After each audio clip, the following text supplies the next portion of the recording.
me han permitido este encuentro, pero a todos ustedes, los presentes, que es una manera de tener fidelidad a la preocupación de cuál es el camino que un país debe de llevar para ser libre, para ser creador, para ser inteligente y para satisfacer las necesidades más importantes del pueblo.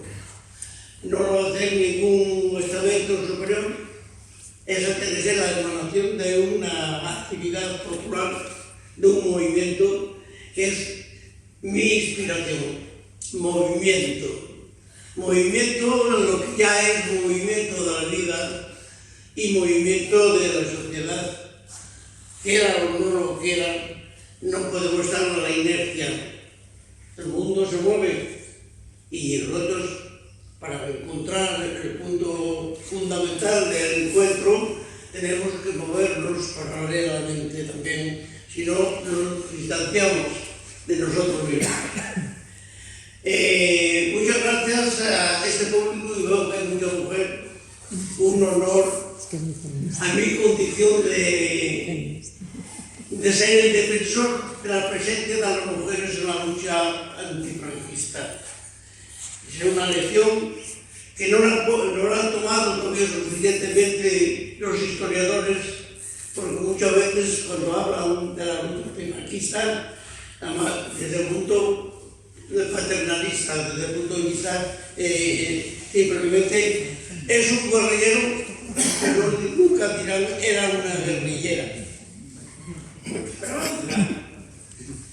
Como otras, que muchos ya no están presentes, pero yo en la zona, por ejemplo, que he tenido mi actividad, había mucho más que aquí en Levante, guerrilleras, por necesidad, como los hombres, contra la represión, porque han sido muchas asesinadas, se nos aplicó la ley de fuga, a las mayores barbaridades que se pudieran haber hecho, se hicieron contra las mujeres, más todavía, en esa hazaña de un sistema o de una ideología que no considera a la mujer como ser humano normal. Y esa discriminación, cuando la ven que interviene en algún aspecto de emancipación, se ensaña mucho más con una mujer que con un hombre, justamente por ese concepto también ideológico, no solamente represión frontal con la sociedad. Por eso es muy importante de que este trabajo, en mi libro abordo todo ese problema de desarrollo, las condiciones de lo que era el movimiento guerrillero, que no era simplemente una guerrilla que se rebelaba contra el régimen, pero que no tenía ese arrojo, ese apoyo popular. Era al 60% de la sociedad que nos apoyaba eran mujeres. Y merece la pena de que cuando planteamos de reconocer la verdad absoluta, no traficar la verdad histórica, que fue la historia, guste o no guste a algunas personas, fue la historia de este país. En muchos ejemplos de las mujeres ya veían en el primer momento, las milicianas, por ejemplo, no la guerra automáticamente las reduce también a la representatividad que tiene que tener. Bueno, ya digo, yo nací en el 25, me tocó estar en esa opción republicana del 31. Yo fui escolarizado en el 33 con un gobierno, con una metodología de la nueva enseñanza pedagógica respecto a cuál es el papel de la transmisión de la cultura a un niño por una persona que está formada para eso, que era un profesor republicano. El entusiasmo que se nos despertó a aquella generación de que íbamos a vivir una sociedad diferente a nuestros padres, a nuestros abuelos, cuando el 40% eran analfabetos y que habíamos nacido en un momento, podíamos tener una opción a la cultura y podíamos tener las mismas posibilidades en una sociedad libre y más democrática y igualitaria. Pero eso se frustró justamente en este momento de las vacaciones, cuando queríamos volver al colegio, no había maestro, lo habíamos suscitado. Y no hubo más maestros para nosotros, no hubo más escuela durante 3 años que duró la guerra. Solamente obligaban a ir a las personas que venían falangistas a dar el meeting de la falange o hacer instrucción, o un niño le hace instrucción preparándolo para ser un soldadito obediente más tarde para la violencia y para la guerra. Y eso es lo que teníamos.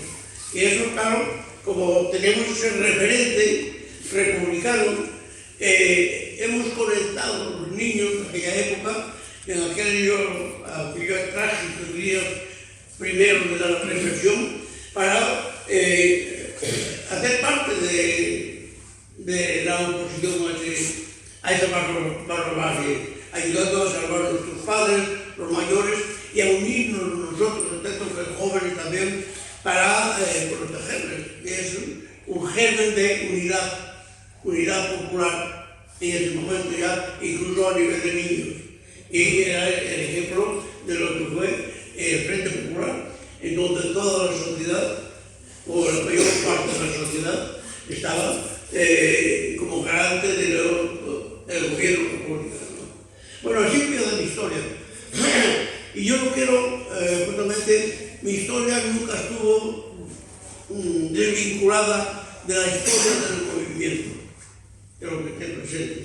Yo no fui más héroe que nadie, yo he sido un componente de esos jóvenes que tomaron posición desde el primer momento a su nivel de sensibilidad y que tuvieron continuidad al lado de esos mayores, esos veteranos que habían ya tenido experiencias de lucha por la libertad.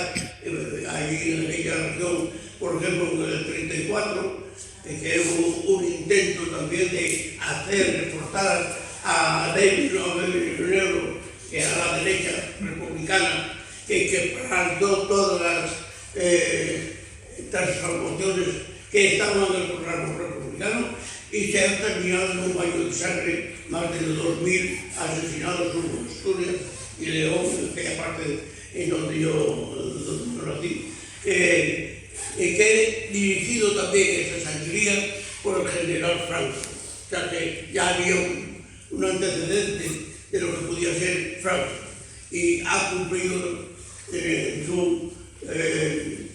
su fidelidad a aplastar el pueblo a condición de dominar la grande financiera y terrateniente, otra vez en una dictadura, para que haya reformas que atenten a sus intereses. Ese fue el problema del 36 y el momento. Y así nace esa oposición que allá duró 16 años.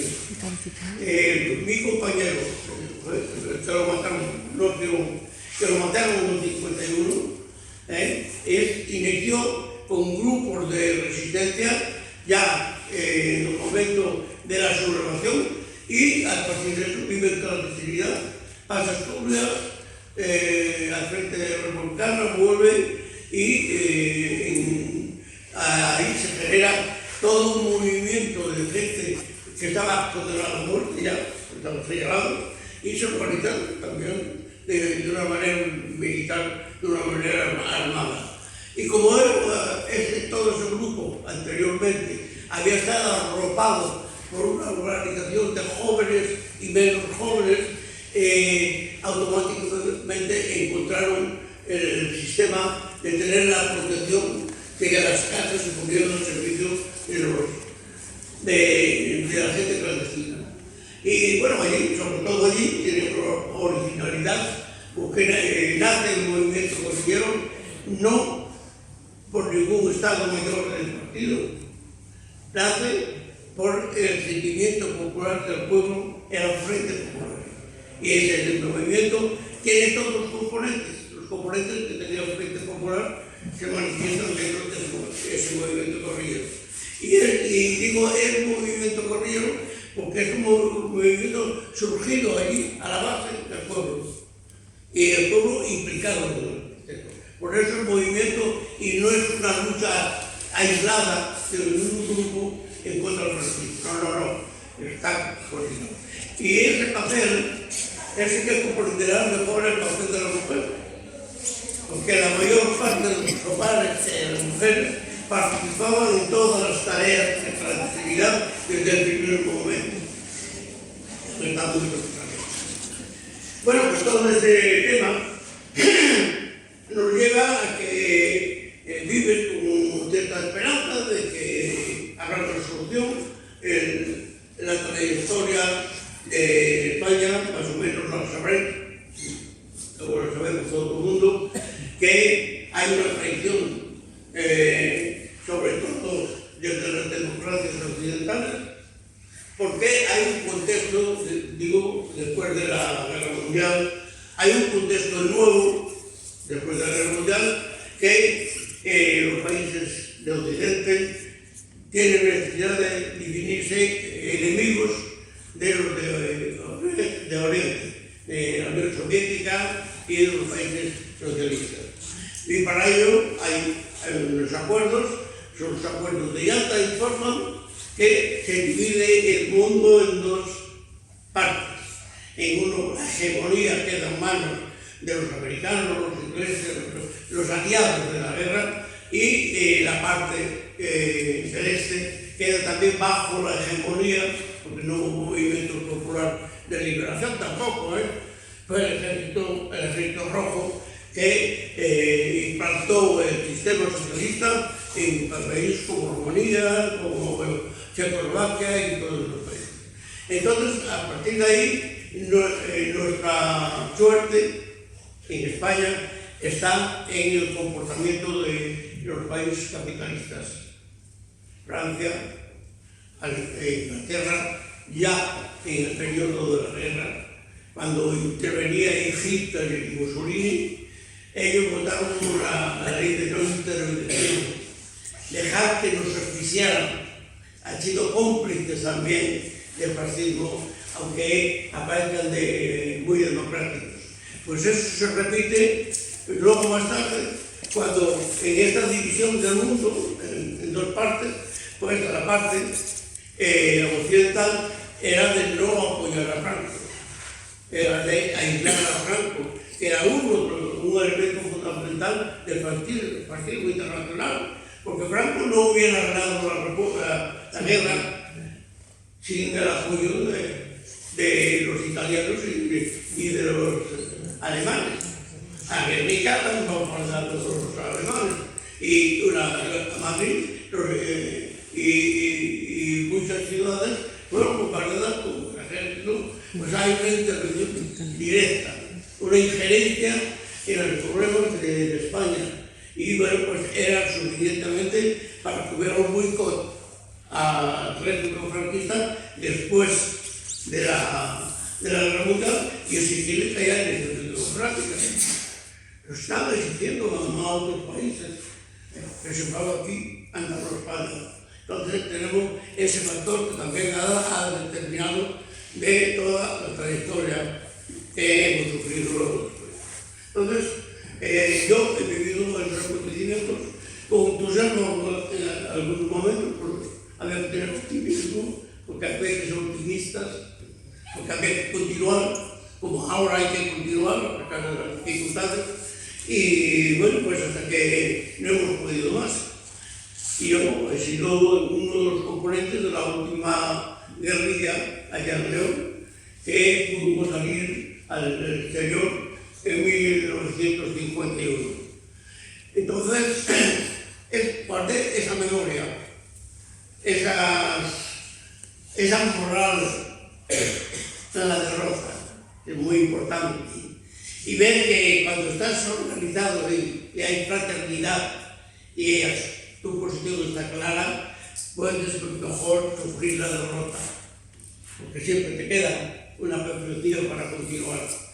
Y eso me lo he guardado también como esa experiencia colectiva, como la memoria fundamental para mantener la dignidad, esa dignidad que me llevó a estar interviniendo en ese momento.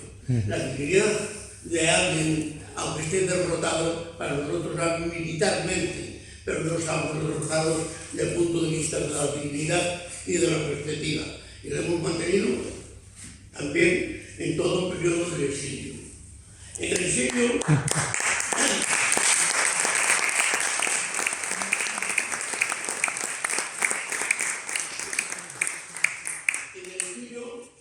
yo me incorporé a la parte organizada del Partido Comunista, que estaba desde el 39. La mayoría de los exiliados del 39, cuando pasaron a la frontera, estaban allí. El Partido Comunista seguía organizando. Y yo teníamos más o menos, al llegar allí, bueno, era el Partido Comunista, era eso. Era el nombre del partido que continuaba. Nosotros nos sentíamos, pasamos últimamente, la inspiración ideológica comunista. No estábamos en cuenta de cómo funcionaba orgánicamente, no lo conocíamos, pero sí nuestra utopía de que por la que luchábamos era por la república. Pero nuestra utopía ideológica podía encontrar el encuentro con lo que está ya organizado con el mismo nombre del partido. Yo me incorporé, por los demás, y tuve actividades en el partido, viendo que había un desfase, una contradicción entre ser comunista no basta. Hace falta ver qué sensibilidad entre los problemas de la sociedad que están viviendo. Y yo encontré un cierto vacío cuando llegué allí de la gente del 39 que tenía un orgullo, sí, de ser exiliados políticos, pero con unos ciertos menosprecios a todo lo que hemos creado en España. No tener la sensibilidad que en España era usted que continuó la lucha, no que ser exiliado, sino que continuó en España resistiendo la represión y al mismo tiempo luchando. Bueno, son los defectos humanos que tenemos y llamémoslos como los llamemos. Los defectos es cuando hay una práctica de intervención en sectores sociales, hay errores, hay falta de objetividad, por ejemplo, en ese aspecto. Y bueno, pero normalmente es lo que hay y estás allí dando tu opinión también para transformar la mentalidad, mejor darnos a conocer. Nosotros conocemos mejor el problema de España porque hemos estado aquí, hacerles comprender que había que conocer mucho mejor el terreno en donde queremos surgir los efectos de nuestro trabajo. Y bueno, así pasó algún tiempo, en el 51, a partir del 55 empieza a llegar mucha gente inmigrada en Europa, en Francia sobre todo, cerca de 1 millón de inmigrantes españoles llegan a Europa. Y esos inmigrantes se han desprotegidos de todo apoyo. No tenían experiencia sindical porque no había sindicatos en España, no, era el verticalismo, colaborar como el patrón. Y había que darles una experiencia de reivindicación. Y luego después, cómo concebían un joven en los años 50, nació como el franquismo. No tuvo una educación que le hubiera dado una cierta personalidad o un cierto criterio de que Pedro podía ser también un contribuyente a una sociedad no tan pobre como la que había, que luego iba a ir al extranjero. Y así empezamos a organizar con los sindicatos franceses y alemanes, en contacto con toda esta migración, para darles conciencia de clase y hacer frente a los abusos que tenían los patrones con esta gente que no sabía nada de lucha de clases, de intervención sindical y tal. Y esa creó un gran movimiento asociativo de migrantes que obligó allá por los años 77, 78 al gobierno francés tener en cuenta su presencia, o alemán, porque después se creó a nivel de toda Europa, ciertos derechos de ciudadanos, de personas que no haya una discriminación absoluta. Y hacia España, que no se interesaba proteger a los inmigrantes, pues también ejercer, y vinieron los interlocutores de las embajadas, la embajada española y del gobierno francés. Fue también un movimiento. Por eso yo, en el libro, hablo de 3 épocas de resistencia. La resistencia aquí era contra el franquismo, aquí era contra los patronos europeos que querían expoliar mucho más a los emigrantes que no se reconocían ningún derecho. Y otra experiencia para mí, no bastaba que fuera la voluntad de un comunista o un socialista u otro que era un pequeño grupo que vivía allí porque habían sido exiliados, era el propio ciudadano que era el promotor de una lucha constante por la confrontación. Los ciudadanos, el interesado. Y ya es una victoria de ella participa. Y entonces el movimiento asociativo en Europa ha sido importantísimo. Y a mí me dio una experiencia porque jugaba un papel dentro de esta organización del movimiento asociativo de inmigrantes, que el gobierno les quiso llamar residentes en el exterior.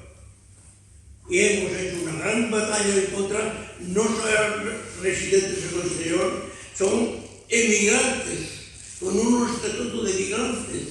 No, residente puede ser un millonario que se instala en Berlín o en París, y eso no, es una clase determinada, hace parte de la clase obrera, con las características de que es un inmigrante y hay que garantizar su existencia como inmigrante y no abandonarlo para el gobierno de aquí.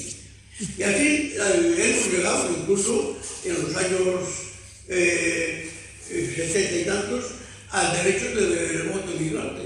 Nosotros hicimos a Estrasburgo y a Bruselas manifestaciones de miles de gente pidiendo el derecho de ciudadanía, el derecho absoluto en donde se reside. Es una revolución, que no la tenemos todavía.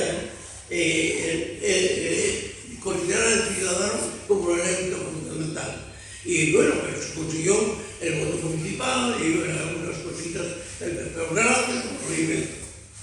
Esa es la segunda parte que yo sitúo la resistencia. Resistencia contra el obstáculo que dificultan los derechos sociales y el derecho de ciudadanía. En el año 90 pasado, vuelvo a España, vuelvo en el 77, pero volví a Francia para terminar mi trabajo y ser jubilado y venir aquí mejor condiciones. Vengo aquí y cuando constato la garantía que nos da la transición, veo que hubo una transacción de poderes, pero que los elementos fundamentales no se han tenido en cuenta. Finalmente, porque cuando yo he solicitado mi derecho ya de ciudadano, me sacan, me envían los papeles del Ministerio de Justicia y de otros ministerios, están condenados a muerte por persecución y terrorismo, de lo que lo señalaron. Entonces veo que no. esto no va a garantizar de que España va a convertirse en un país democrático en condiciones, garantizando a los ciudadanos españoles que vivan en libertad, pero también las secuelas que venían del franquismo, cómo se reparan. ¿Qué pasa con todos los que están en las fosas comunes? ¿Qué pasa con los que de la tortura han muerto o han quedado lesionados para toda la vida? ¿Y qué pasa con aquellos que se les condenó a muerte que no habían cometido ningún delito? Y eso es la ley de memoria, que no se cumple. Hay una promesa, pero nunca se cumple. Y hemos creado un movimiento radioactivo, esperando, se usaba en ese momento, los guerrilleros, los supervivientes de la guerrilla de toda España, nos hemos conectado para estar en una asociación que se llama Archivo de Exilio y empezamos las primeras reivindicaciones de nuestros derechos y a partir de una concepción en la sociedad transmitir nuestras experiencias y al mismo tiempo recoger todas las que se puedan incorporar de otras personas que también participaron en los movimientos asociativos. Parecía que eso no iba a ninguna parte porque los partidos políticos no habían tomado posición, pero fue lo que obligó, al menos diplomáticamente, en el año 77 2007 a Zapatero a señalar la ley de memoria. Pero esa ley de memoria de Zapatero era sin contenido, era simplemente una oferta, pero una oferta que no se plasmaba en nada concreto.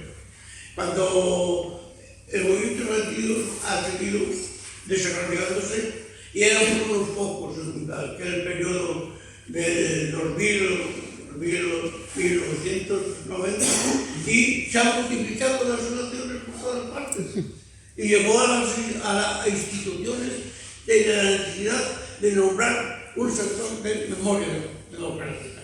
Se les dijo memoria histórica en el momento.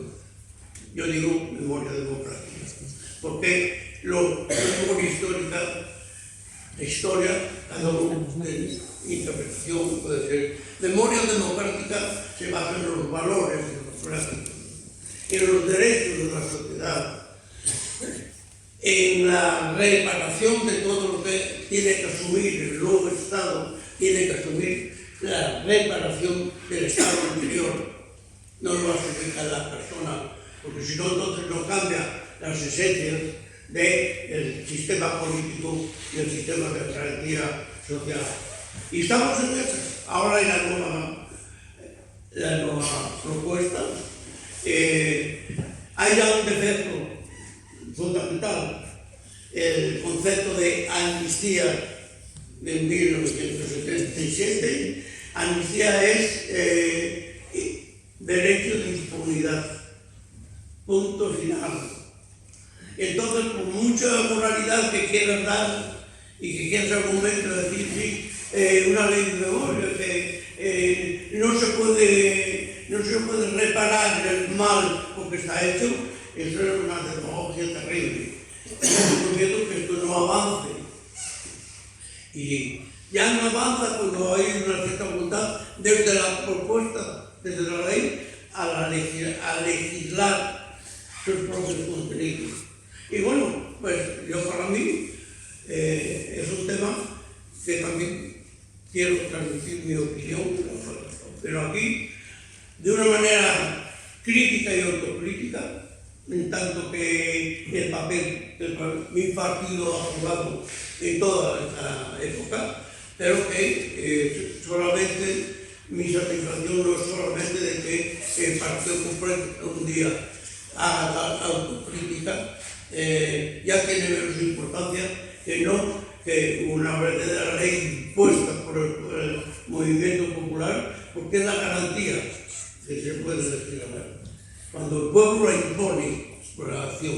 Y es una cultura, al mismo tiempo, la intervención en la participación en este tema, como en otros temas, que funcionalidad de una sociedad para todo el futuro, de la creación de una sociedad más libre, más abierta, más inteligente, porque incluso una política no se decreta. Si la decreta, las instituciones no tienen los mismos efectos que si es la exigencia de la sociedad, porque al mismo tiempo es una sociedad madura en la propuesta y madura en la reivindicación. No es lo mismo una persona pasiva que tiene alguna actividad que espera lo que le den, como cuando tiene conciencia y tiene una conciencia democrática. Esos son valores humanos, son valores de dignidad. Yo creo que se tiene también movimiento. Ese movimiento se está desarrollando. Hace falta no conformarse simplemente con las promesas, sino imponer la ejecución de una reparación completa y de la no impunidad, basándose en los principios de la justicia internacional, que los crímenes de lesa humanidad no prescriben. Y a pesar que se le dice aquí a los gobiernos, el anterior y el presente y todos, por ciertas fuerzas como derechos humanos, el Consejo Internacional de Justicia, hay que resolver el problema de la reparación y de la condena del fascismo, porque esa es la garantía que ese pensamiento que ya aparece, repetir un poco el Congreso 86, esa es la garantía que eso no se producirá. Pero sin ello, lo que se ha producido en el 86 por la contradicción de intereses dentro del seno de la sociedad puede volver a repetirse. Y para que no se repita, de una manera por todas, debe ser una condena del respeto. Ser fascista es ser ya un promotor del crimen, que es la ideología. Exterminar al contrario. El contrario no se le perdona, ni se debate, se extermina, se elimina. Y lo han hecho. Fueron fieles a ese principio. El general Mola lo dijo ya al principio y han sido. Y para que todo eso se trate de una vez por todas en nuestra historia y no manche una historia del futuro que puede ser de bienestar y de libertad y igualdad, pues hace falta trabajarlo. Esa es mi opinión. En fin.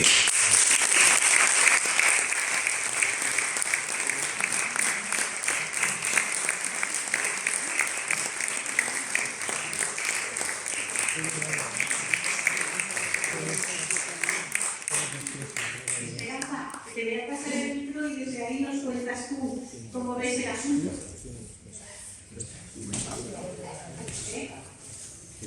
Saluda y... Bueno, sí, te damos el uso de la palabra para que digas lo que quieras. Nada, yo estoy encantada de que me hayáis invitado, encantada de que haya venido Kiko a plantear el problema de los guerrilleros, de los luchadores de unos tiempos complicados y que ha estado en el presente como mucha gente, no solamente la guerrilla, sino todos los antifranquistas estuvieron en el frente dándolo todo, hasta la vida. Entonces yo estoy aquí solamente para escuchar a Kiko, para escuchar toda su vida, que ya me la sé de memoria, porque hemos ido juntos a muchas partes y nos la sabemos, la suya como la mía, las dos, perfectamente bien. Pero vamos, yo solamente felicitar a Kiko y en todo caso felicitar a los acompañantes, a todos, no sé nombre de nadie, pero a todos los acompañamientos que tengo por detrás. Ahora me volveré y diré lo mismo que estoy diciendo ahora, con un abrazo grande, aunque sea por el aire. Gracias.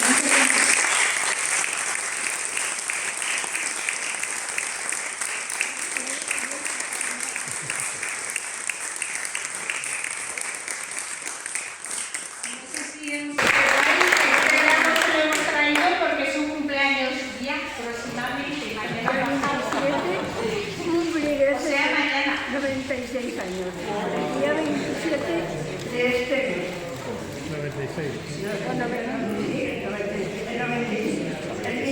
27 Mañana. de abril, mañana no el 27, ya llegamos a un momento, los años ya nos trastornan la cabeza y un poco más también lo demás. Nada, pues quiero un montón a todos, os doy las gracias por estar aquí, acompañándome, me siento felizmente acompañada y además también muy querida.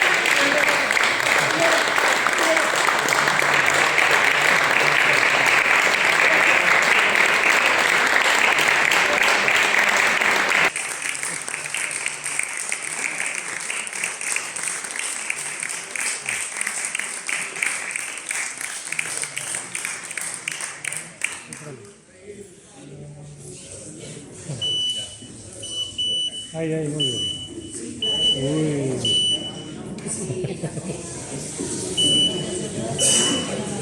Bueno, tenemos un poquito de tiempo para poder comentar algo en directo con Kiko. Muy bien. Ya sabéis que aquí el horario tenemos que acabar a las 9:45, si es posible. Os recuerdo que hay libros allí al fondo y sin más, pues podemos decir que quién quiere comentar o quién quiere preguntar algo que Kiko o Esperanza pues responderán. A ver, Jesús. Bueno, yo lo que quería decir es que no me he acabado aún de leer el libro, lo estoy leyendo, me falta muy poco para terminarlo, pero que lo que más me ha impresionado del libro, lo que más me ha impresionado ha sido sus vivencias en la comarca del Bierzo y alrededores, cuando cuenta lo que ha dicho aquí, pero que lo cuenta con nombres y apellidos del apoyo que tenía la guerrilla en aquellos momentos, que era un apoyo mayoritario. Habla de alcaldes, habla de maestros, habla de incluso del cura, a veces del sargento o del cabo de la Guardia Civil, incluso a veces de falangistas. O sea, quiero decir que había un apoyo social muy grande, que eso nos lo han ocultado siempre. O sea, nos han explicado a la guerrilla como gente aislada, un poco, sí, muy héroes y tal, pero relativamente separados de la población. Y entonces en este libro precisamente se explica eso muy bien y me parece una maravilla, vamos.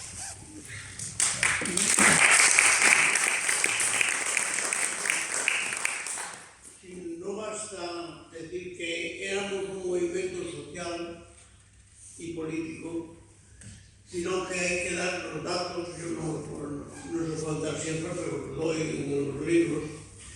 Había un componente de apoyo al movimiento guerrillero en aquella zona que implicaba pues, a mucha gente que en muchas circunstancias no estaría a lo mejor apoyando un sector que luchaba por la transformación de la sociedad y por la república.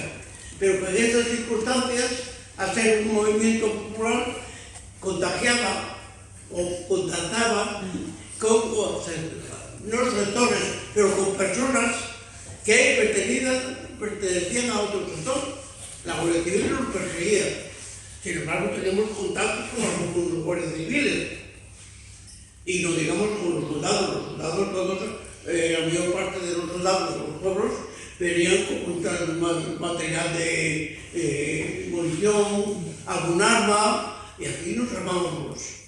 Y de guardias civiles, yo he tenido contactos con 3 o 4 me tocó, pero había otros, con guardias civiles, de que estaban organizados con el pueblo apoyando el movimiento guerrillero.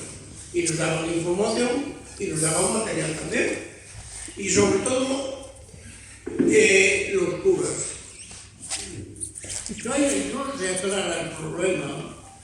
La implicación que las jerarquías eclesiásticas tuvieron con Franco se confunde. Un cura de un pueblo que los hubo muy malos, se apuntaron falange y fueron unos asesinos. Pero que hay otros que en el primer momento no aprobaron las actitudes del franquismo. Y en una zona donde influía nuestra presencia, pues se ponían al servicio de la guerrilla. Y en sus casas no paraban. sus casas y nos transmitían información.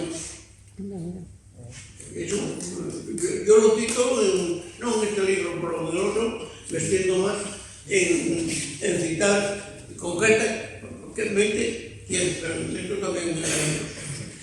Y gente del ejército, del Estado Mayor, que nos hizo los documentos para pasar falsos, estaba trabajando el secretario en el Estado Mayor del ejército de Valladolid, por ejemplo. O sea que la infiltración nuestra dentro de las fuerzas de represión también existían. Ellos tenían también su infiltración en nuestras fuerzas, pero nosotros también las de ellos. Y cuando hay un contacto y estás aceptado por la sociedad, pues esas personas son descendientes de la sociedad. En varios casos. Había, por ejemplo, un jefe de la Policía Armada que vivía en Madrid, que toda su familia era de un pueblo de la Policía de León, toda su familia estaba con la guerrilla. Y él mismo, antes de ser policía, había sido un lado de la guerrilla. Entonces, como veis, la identificación, sobre todo cuando... Y eso es bueno también, no solamente cuando estás en clandestinidad, es el diálogo también, la apertura. Cuando hay un proyecto de transformación de la sociedad que implica a la sociedad, una organización, sea la que sea, yo lo recomiendo a mi partido, que sea más flexible, más abierto, más dialogante, y que no tenga una respuesta absoluta de las cosas, todo es relativo, en el individuo, en los componentes de todo, y todas las personas estamos llamadas a progresar, no estar estáticos, tener un pensamiento toda la vida, depende de tu contexto, depende de tu entorno, cómo te transmite unos valores que desconocías, o sea que nadie tiene toda la sabiduría con todo, ni los sentimientos. Y eso es un poco lo que nos pasaba en aquella región, sobre todo con los curas, la mayor parte de los curas en los años 45 a 50 estaban con la guerrilla.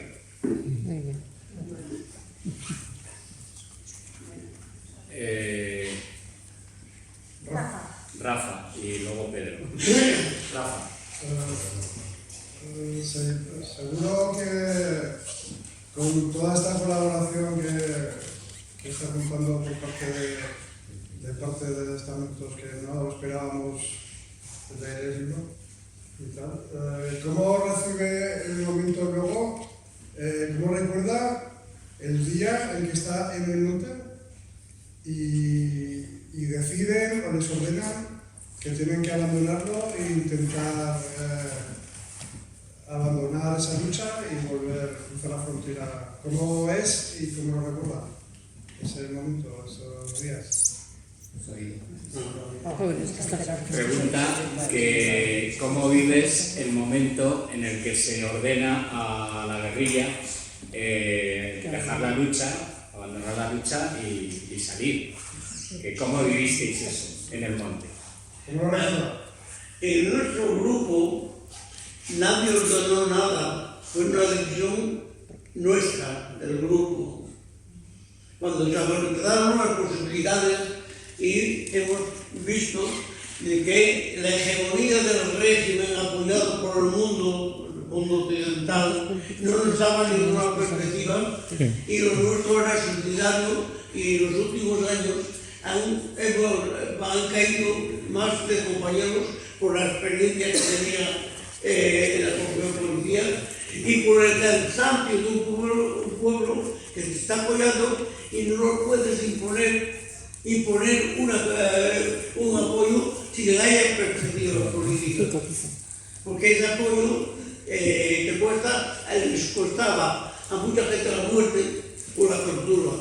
Y cuando no puedes acusar que eres digno de luchar por valores humanos por valores democráticos, no puedes acusar de un pueblo cuando no eres útil. Tu acción no sirve para nada. Y en el año 50, 49, 47, no servía para nada. Pero yo y mis compañeros, el Partido Socialista, nuestras guerrillas eran mixtas, todos los partidos. El Partido Socialista pues, ayudó a evacuar una parte de los edificios socialistas en el año 48. Les puso un barco en Asturias y pasaron por una treintena que pudieron pasar. Otros no han sido tampoco socialistas. Pero ellos mismos optaron también, pero tuvieron ese apoyo.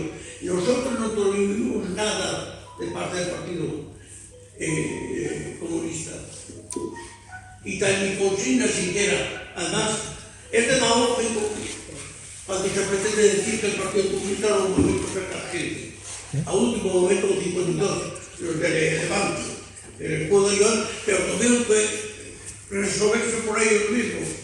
Bueno, no habría medio. Pero no hay consigna del 48, como algunos historiadores interpretan, porque en el año 50 enviaban todavía a Levante con el pretexto de decir que era para evacuar, pero estaba enviando personas todavía a Levante y a Andalucía. Entonces, hay que ver eso con una cierta posición crítica y autocrítica, lo que corresponda, de que las cosas no eran tan. Y si hubiera buena voluntad de querer salvar a las personas como normalmente, por su condición política, en la transición se hubiera considerado como unas personas dignas de devolverles sus derechos y no consentir que se están llamando más o menos.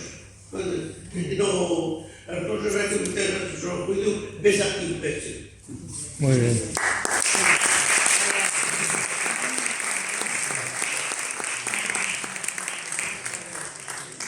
Es casi, aparte de que todo el mundo oye también Kiko. Has hablado, Kiko, de... No, he pedido la palabra. Ah, perdona. No, luego. Bueno, como ha hablado Kiko de las agrupaciones guerrilleras del Levante, Aragón y de todas, hay que tener en cuenta España estaba dividida en diferentes agrupaciones, independientemente unas de otras. Ni yo tenía relación con la de León, Galicia, ni con las de Andalucía, ni con ninguna. Yo estaba en el Levante y Aragón, independientemente de todas las demás, como los demás pasaba, igual conmigo, que se tenga en cuenta esto, de que las agrupaciones guerrilleras éramos independientes para recibir y para dar noticias al Partido Comunista, que casi todos, por lo menos en mi caso, casi todos éramos del Partido Comunista. En este caso lo que quería contestar para que quedara claro, porque todo el mundo no sabe lo que fue la guerrilla, y los jóvenes menos. Muchas gracias.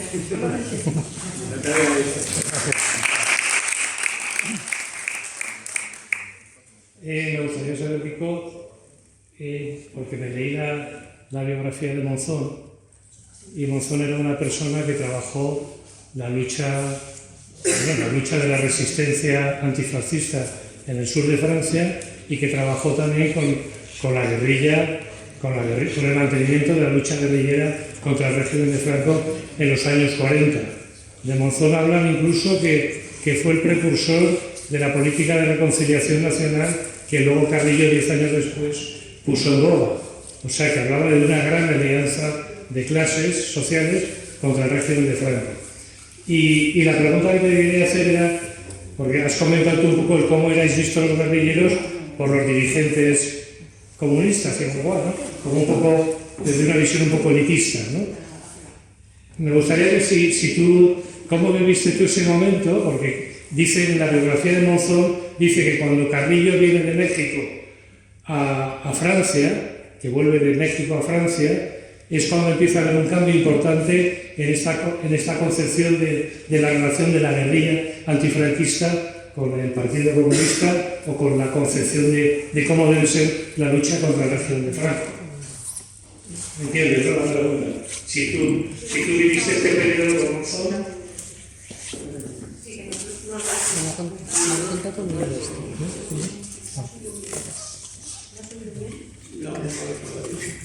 Pregunta que antes hemos estado comentando sobre, él ha leído el libro de Jesús Monzón, entonces sobre cómo organizó Jesús Monzón el Partido Comunista de España en Francia, que sí que había organización guerrillera, que es más un intento de invasión por el Valle de Arán. Tú que nos cuentes que tú cómo viviste esta etapa de vida. No estaba aquí. ¿No estabas en Francia aún? Yo fui en Francia en el 51. ¿y llegó a saber algo de Monzón o no? Yo no estuve en la lucha guerrillera en Francia. No, te habla de Monzón, de Jesús Monzón. Sí, bueno, Monzón. Vale, a ver. Monzón era un personaje dentro del Partido Comunista, no, antes del exilio. Era una persona de confianza,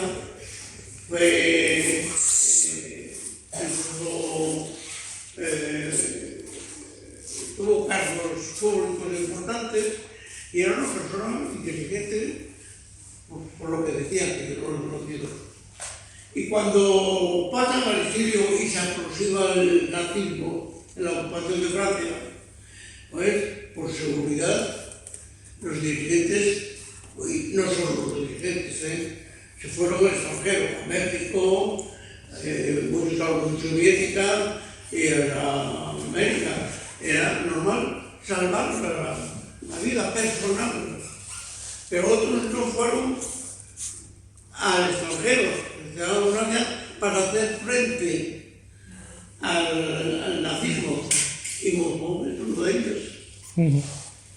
Pero cuando llega el momento, Monzón no estaba en el secretariado del Partido Comunista en ese momento, pero aunque ya de segunda categoría, le cargan la confianza de la organización del partido, que es lo que para mí es el valor. Una persona, por muy dirigente que sea, o el conjunto del partido, que va a enfrentar el fascismo para poder volver a España y reconquistar España. ¿Cierto o no cierto? Y bueno, solamente crea un problema Monzón cuando se quiere volver a coger la dirección del partido. Ahí es un problema, antes no. Y se recurre a todos los medios. Y yo eso lo critico. No estoy de acuerdo que alguien que está en las duras, que venga otro en las maduras, así tú sobras representado. Era lo que se le reprochaba a Monzón. Y a Monzón condenaron la muerte la dirección del partido. Y a Trillas se lo han cargado, se lo han asesinado, y era el compañero de Monzón, que había sido también del Comité Central antes de la pérdida de la República. Entonces, ¿qué explicación nos han dado? Traición. Hemos conocido como cuando le cuelgan en San Benito a alguien y en ciertas condiciones no le valen argumentos. Y a Monzón lo salvó la policía, lo cogió antes que resolver el pecado. Eso lo sabe todo el mundo. Pero pues tiene otras ramificaciones. Los monzonistas estaban condenados a muerte por el equipo de Santiago Carrillo y compañía. Hay que ser claro. Porque no tenían tanta habilidad política e ideológica como tenían los que estaban en la dirección del partido. Entonces estorbaban, porque estorbaban el esquema, la estrategia que ellos querían imponer, porque no había la democracia ni las condiciones suficientes para decir qué tipo de estrategia de lucha. Y por eso tenemos en España, por ejemplo, cuando hablamos de historia, muchos historiadores no lo tienen en cuenta. Aquí hubo dos modelos de lucha armada, de guerrilla. El que se creó desde las oficinas de París un tipo de estrategia copiando de lo que había hecho la Unión Soviética y en Francia, y otro, que es el mío, que surgió del pueblo y que no era el modelo de nadie, era de la sociedad, y que nadie decidió cómo había que operar y cómo había que hacer. Eso era la realidad. Pero sin embargo, el deseo que teníamos de estar vinculados al Partido Comunista, yo y mis compañeros, pues hizo que también llegaron, salpicó allí también algunas acciones de asesinar a compañeros y romper ese criterio de fraternidad que tenemos en la guerrilla, la confianza y la complicidad, y que jamás un compañero podía pensar que había que eliminar a otro compañero que era el amigo y todo eso. Pues eso es también una parte de la historia. Y yo tengo en cuenta que yo no quiero ser un renunciado del partido porque mis convicciones ideológicas están por encima del efecto que cualquier persona podría producir negativo. Pero hay que denunciarlo. Porque un partido que quiere cambiar la sociedad tiene que ser capaz de revisar sus defectos, de corregirlos, de autocriticarlos y de en fin, no manchar lo que es un ideal y debe ser más puro que pero bueno, lo hemos vivido.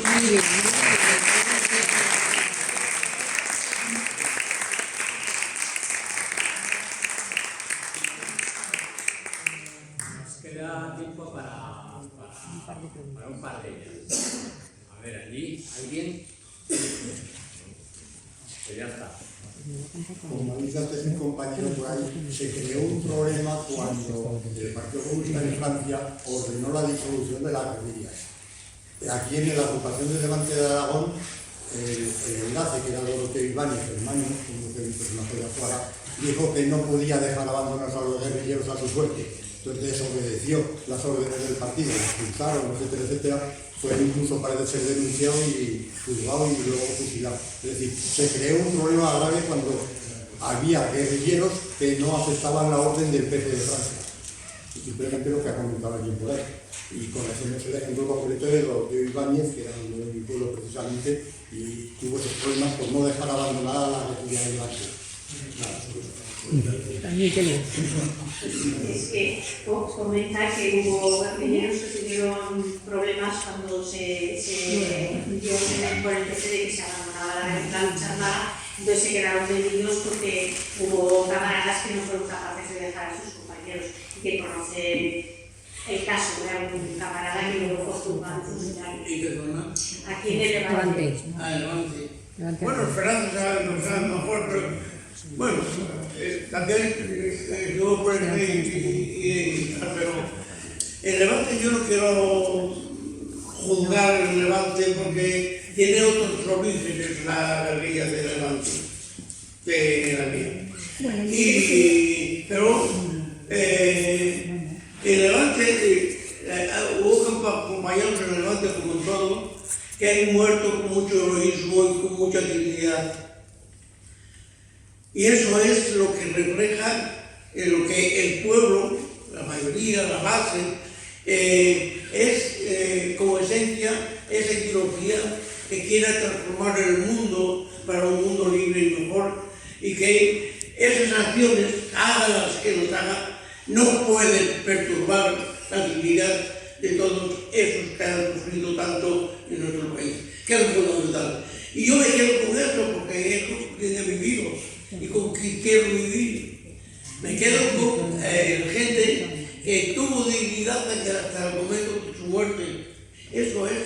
Y esos valores en el partido hay muchos. Hubo muchos. Y como hubo muchos, esa dignidad es la que no hay que disociar con acciones que no correspondan. Y allí...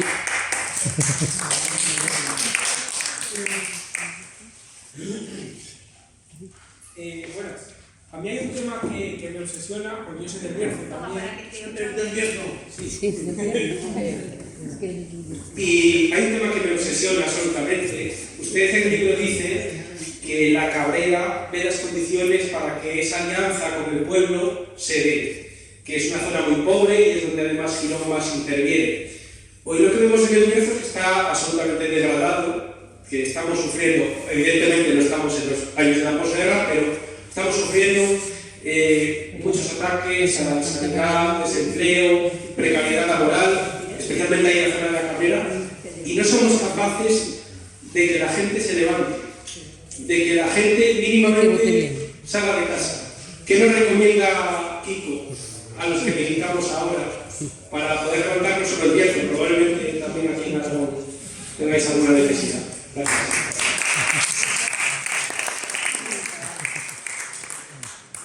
Es una zona de León, de los 120 pueblos, en el río Cabrera. La Cabrera estaba liberada del fascismo por la guerrilla, porque todos los pueblos de Cabrera no era una casa, era el pueblo entero que estaba como movimiento guerrillero, y eso lo saben, lo sabía la policía, y no podía. Hay un libro escrito por un guardia civil de la Brigadilla que dicen que lo presentó conmigo, el mío, en León, en la Universidad de León, que son las memorias del sargento Ferreras. Yo recomiendo que se la lea, porque previamente, con toda la vanidad que manifiesta en su expresión, dice que en Cabrera quien hacía la ley éramos nosotros, no ellos.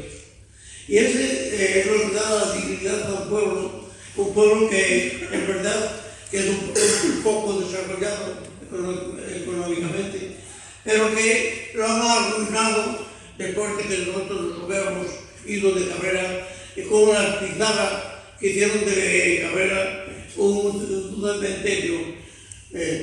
Ni siquiera ahora hay vegetación, y las grandes propiedades se acordaron de Cabrera cuando fue la época de la pizarra, y allí dejaron una escombrera. Y yo, cuando vuelto de Francia, fui a ver aquello, fui a ver a mis amigos, a los pueblos de Cabrera, y daba pena, porque al menos cuando estábamos con nosotros, yo lo cuento un poco también en el libro, que el pago de que se acabara la guerrilla en Cabrera es la explotación de una escombrera al pueblo que no puede ser ni siquiera utilizarlo para la agricultura. Eso era un Cabrera. Y hubo un Ferradillo, por ejemplo. ¿Y qué les aconsejas a los militantes del Bierzo y de Cabrera y de los de Zaragoza, que son jóvenes y tienen todo un porvenir de luchar? Dales una receta mágica, por favor. Que sigan luchando como en aquellos tiempos, que solamente con el esfuerzo de la implicación tendrán éxito en sus deseos, de que respeten sus derechos y son también son víctimas del ambiente por la explotación de la... Me quedaba una ahí que se me había escapado. Sí, pero rápida. Solo daremos unas gracias a los que ahora estáis presentes, que es Esperanza Sole y este señor que ha venido desde tan lejos, que tiene una maravilla de cabeza, y que gracias a vosotros, pues quiero decir que a mí me da, yo hasta muy tarde no he sabido que en mi pueblo había subidos guerrilleros. Y ahora, después de oírte, pienso que con todas estas trifulcas posiblemente se venían de zonas, yo soy de las Altas 5 Villas, y entonces allí hubo 5, 2 se escaparon, 3, la Guardia Civil ocupó un mes el pueblo. No me quiero extender, pero que os agradezco en el alma toda vuestra generosidad, porque de alguna manera manteníais en algunas personas, y sobre todo pues en algunas personas de los partidos, del Partido Comunista, la esperanza y la reorganización tan necesaria para seguir luchando con lo que había encima, porque la gente, aunque había mucho miedo al chivateo, al que lo denunciasen, y hubo mucho, mucho, pues latente por debajo había valores de solidaridad, porque yo lo he vivido. Cuando unas personas mataban los cerdos, no se quedaban las primeras, se daba a las personas que no tenían tanta posibilidad de tener 2 o 3 cerdos, y se decía compartir. Quiero decir que esos valores de la que instaló, que vosotros luchabais, pues nada, que muchísimas gracias, y que nunca agradeceremos suficientemente vuestro esfuerzo y vuestro sacrificio.